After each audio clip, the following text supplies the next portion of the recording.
So there's been a lot going on in the Tesla world lately, with the company skyrocketing in value overnight to pass $1 trillion in market capitalization.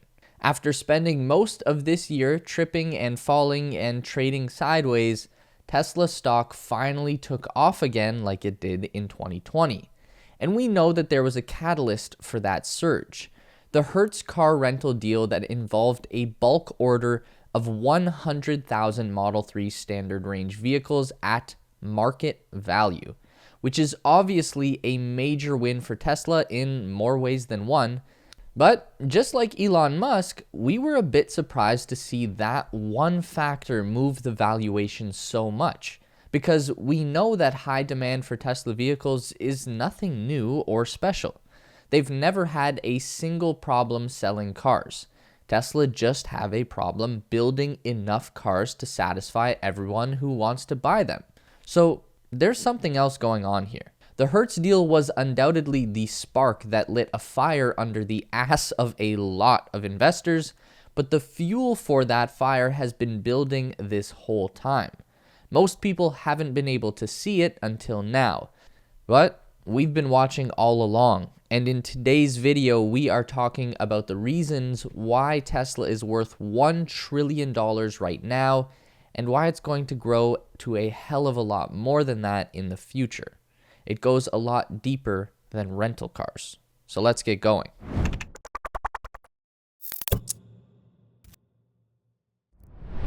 Having just said that, we will talk about rental cars first, because this is a deal that has a lot of layers to it. Not only is Hertz stacking their fleet with 100,000 new Teslas, that's one thing, but they are also going to be contracting half of the cars out to Uber drivers to use as cabs. That Uber collaboration is an open-ended deal that could grow to 150,000 Teslas made available to Uber through Hertz over the next 3 years.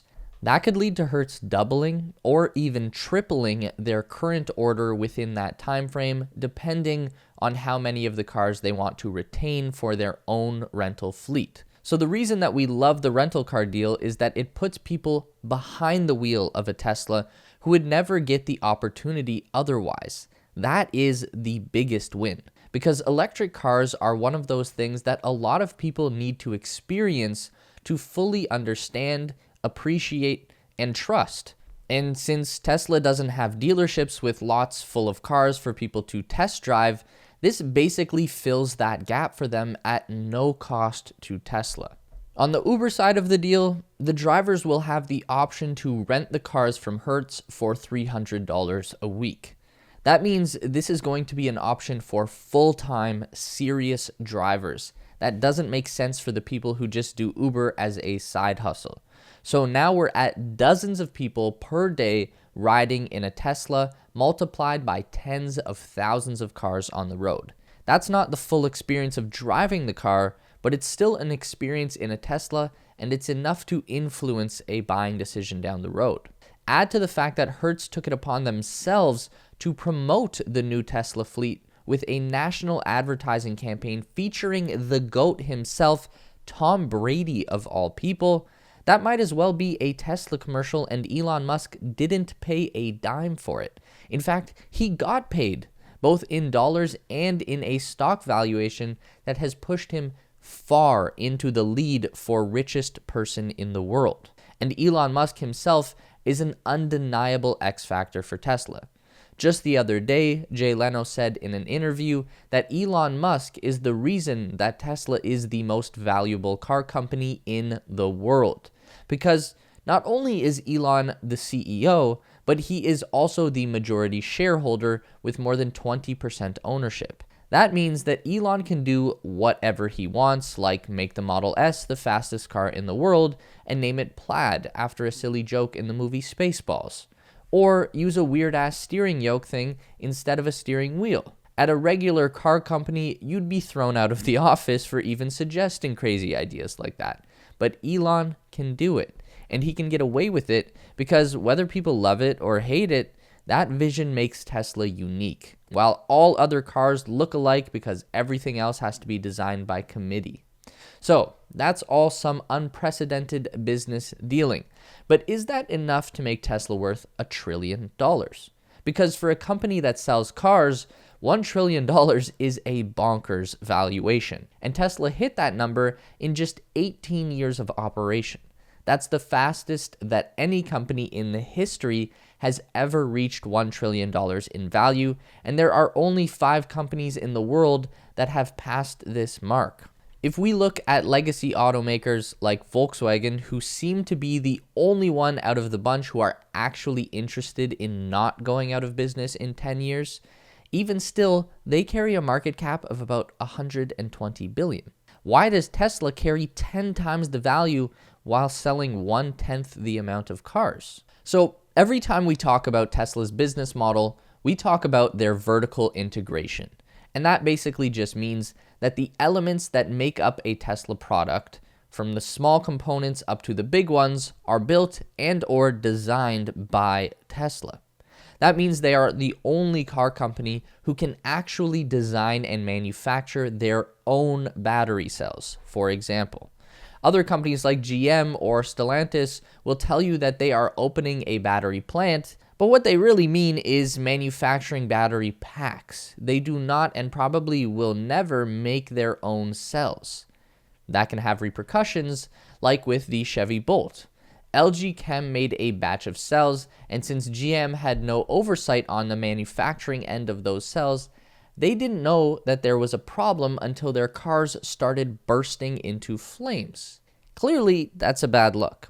And the great thing about Tesla making their own batteries, beyond the cars not spontaneously combusting, is that batteries themselves are an incredibly valuable product.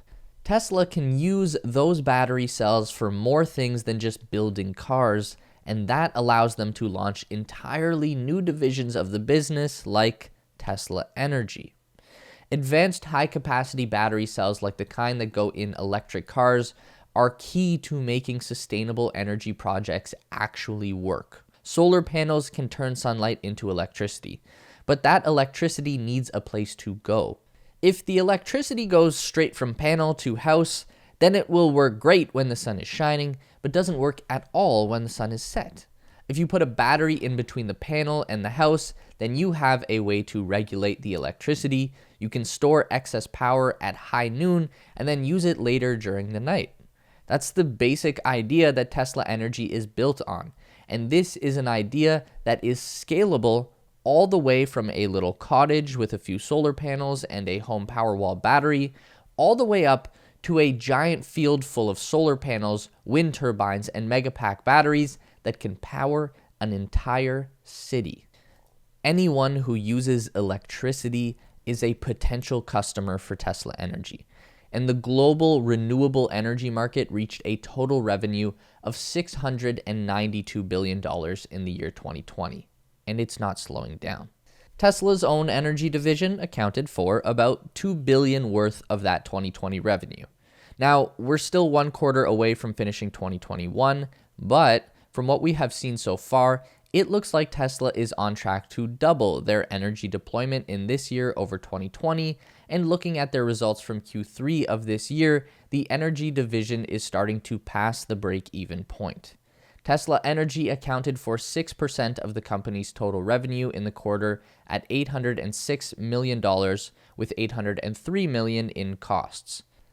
And Tesla is hard at work expanding this capacity. They've just broken ground on a whole new manufacturing plant in California that is dedicated to building the grid-scale Megapack battery units. Elon has said that he expects to be able to ramp that factory up to 40 gigawatt hours of capacity per year. That's about 10 times the amount of energy storage that Tesla has deployed over the past year. Now, it might not be fair to compare a battery pack factory against a vehicle factory, but it usually takes the company about a year to build a new plant and then another year to bring it up to volume production. So if we just do the very simple conservative math of $2 billion times 10 and then move that timeline out 2 years or so, it's not crazy to forecast that Tesla's energy division could be pulling in at least $20 billion or more in annual revenue by the mid-2020s.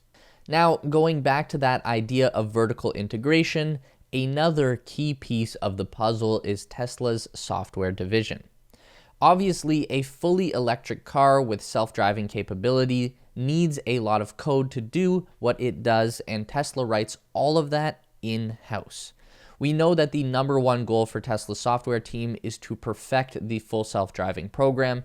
That means bringing the feature up to what is known as Level 5 autonomy. Level 5 means that the car can drive on its own with absolutely zero need for driver monitoring or intervention. You could literally take the steering wheel out and everything would still be good to go. Tesla is not there with the software yet. They're not even close, but that hasn't stopped them from selling a software upgrade package called Full Self-Driving for thousands of dollars to thousands of Tesla owners over the years. And now they've transitioned the FSD model to include a subscription-based service, opening it up to a new segment of users who don't want to drop a lump sum. The adoption rate for Tesla's full self-driving has been pretty strong, considering it's a very expensive option that Tesla freely admits does not do what the name implies it will do. It will in the future, but the timeline is completely up in the air.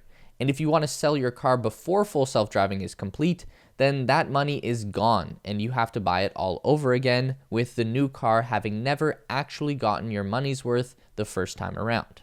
It's not exactly what you would call a good deal, and yet Tesla managed to get an average of 15% or more of their customers to purchase the upgrade package. The take rate for FSD peaked in 2019 with over 40% of buyers opting for the software in 2 out of 4 quarters. As Tesla builds more cars and sells to a wider market of people, the take rate has gone steadily down, which is understandable.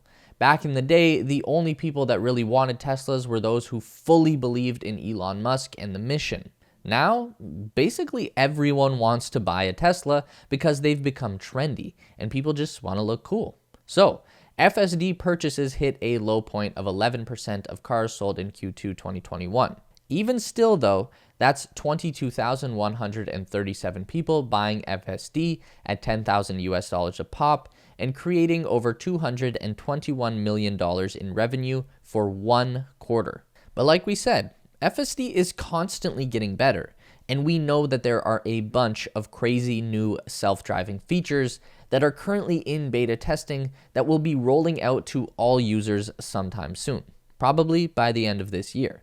Even with the new beta features, the car isn't actually full self-driving, but it gets pretty damn close, and it starts to make the upgrade actually look like something that is worth the price tag.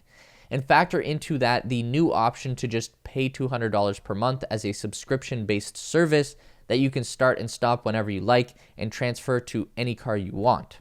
So the take rate for FSD is guaranteed to increase at this point. There's no way that the percentage of users doesn't go up year over year, and that's a huge potential for growth. Then we can take that progress on self-driving software and roll it over into a whole new business division that Tesla hasn't even started yet: robotaxis. When Tesla reaches that level where the cars can actually drive themselves with zero input, then that car itself becomes a new business model. Instead of selling a whole car to one person, Tesla can sell rides in that car to thousands of people with basically zero overhead costs attached. Obviously, robotaxis don't really exist yet, unless you count those Waymo vans, which I wouldn't. So we can only speculate on how much these things might be worth when they actually do get going, but the financial analysts at ARK Invest have forecasted a robotaxi industry that could hit $12 trillion in revenue by the year 2030. And with Tesla already presenting a very clear lead in their autonomous software division, it stands to reason that Tesla will own the majority of that revenue. This alone obviously makes Tesla worth more than $1 trillion, but it's a speculative business model. We don't know what is going to happen, and this may never work out. So we can factor it into a valuation, but it is still risky to bet on. While we are on the subject of speculating business models, we can talk about Tesla opening up a robotics division. Again, this is all about vertical integration, because Tesla is building their cars to essentially be robots on wheels. They already have the processes in place to build any kind of robot they want, more or less. They can lift the technology that goes into a self-driving car and drop it into something like their Tesla bot, an autonomous humanoid robot. Will the Tesla bot ever be sold to consumers? I don't know, hard to say. This is obviously a market that has never existed before and doesn't really have any existing industry to build a model off of. So I don't think we can even forecast the revenue potential for autonomous humanoids, but it's gotta be pretty damn big, right? And it doesn't even really matter right now if they ever sell the Tesla bot or just build it to prove that they can, because it's Tesla showing the world that they are not afraid to take their company in new directions and start applying their existing technologies to ideas and products that don't have anything to do with cars and transportation. That's a signal that there is no cap to how high this company can grow. There are no boundaries that will hold them in. So that's what people are buying when they buy Tesla stocks right now. They get a share in an already very successful car company that still has tons of room to grow, which is awesome. But they also get a stake in all of these future industries that will grow exponentially in years and decades to come. What do you think? We're on the road to $2 trillion in value for Tesla right now. How long until we hit $2 trillion? Apple is the only company in the world to have done it, and it took them just 2 years to move from $1 trillion to $2 trillion in value. Could Tesla beat them? How high can Tesla go? Drop your theories in the comment section below.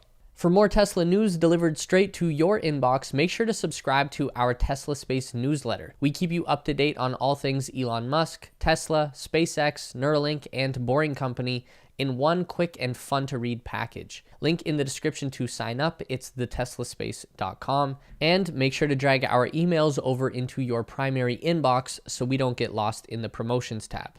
Also, don't forget to check out our new Space Race channel and subscribe over there for even more space exploration content. As always, if you want to continue to learn about everything regarding Tesla, SpaceX, and Elon Musk, we've got 2 more video options for you on the screen to check out. Don't forget to give this video a thumbs up today if you liked it, and subscribe to our channel for weekly content just like this.